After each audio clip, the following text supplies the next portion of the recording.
Почитувани граѓани, покрај тоа што немаат грејење, училиштата во Струга остана и без електрична енергија. Се продлабочија проблемите на учениците, родителите и наставниците во основните училишта во Струга. Целиот образовен систем е доведен во прашање. Причината за оваа состојба се големите долгови на училиштата кои се наталожени последниве 5 до 6 години. Наместо власта и надлежните институции да се зафатат со решавање на овие проблеми во интерес на граѓаните и учениците, тие се занимаваат само со личните и партиските интереси. СДСМ бара власта подитно да го реши проблемот и да ја плати струјата во основните училишта во Струга и Струшко.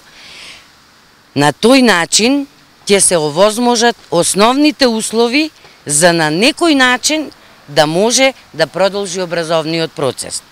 Дополнително, ние, граѓаните на Струга, очекуваме одговори на следниве прашања.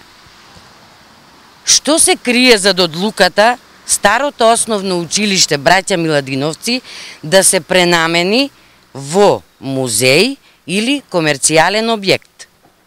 Дали тоа значи негово целосно затворање, а со тоа и префрлување на учениците од ова училиште во основното училиште Јосип Броз Тито?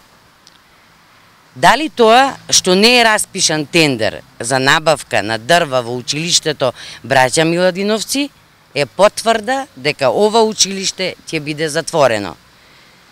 Зошто е смената директорката на основното училиште Јосип Броз Тито?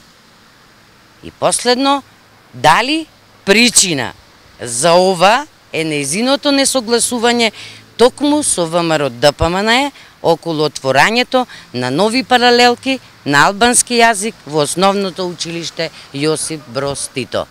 Ви благодарам. Ние ги бараме од власта ДПМНЕ.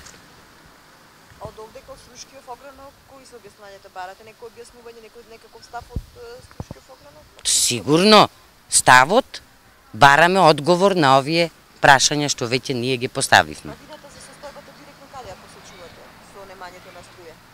Кој е виновникот според вас? Виновникот власта, локалната и државната власт. Име и презиме? Бранкица Мариновска, советник на од советничката група на СДСМ Струга. А решение не можете да понудите?